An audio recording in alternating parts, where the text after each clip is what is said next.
এখন আমরা সিদ্ধিবিনায়ক মন্দিরে যাব। ওল্ড ক্যান্ডেল রোড এর পাশে একটি রাস্তাতে গাড়ি পার্কিং করা হলো। এখান থেকে সিদ্ধিবিনায়ক মন্দির যেতে 2 মিনিট লাগে। মুম্বাইয়ে গাড়ি পার্কিংয়ের খুব সমস্যা।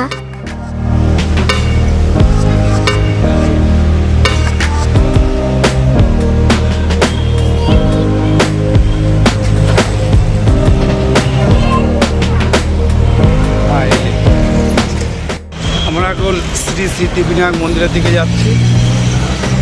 এটা পার্কিংয়ের সমস্যার জন্য একটু দূরে গাড়িটা থাকলো, আমাদেরকে রাস্তার ডান পাশে ফুটপাথ দিয়ে আস্তে আস্তে হেঁটে যেতে হচ্ছে। আমার ঠিক ডান পাশে সিদ্ধিবিনায়ক মন্দির, তুমি যাবো এবং দেখাবো আপনার। এটা হলো সিদ্ধিবিনায়ক মন্দিরের প্রবেশদ্বার। সবারই চেকিং হবে। এখানে ক্যামেরা অ্যালাউ নয়, কিন্তু মোবাইল ফোন নিয়ে যেতে পারেন।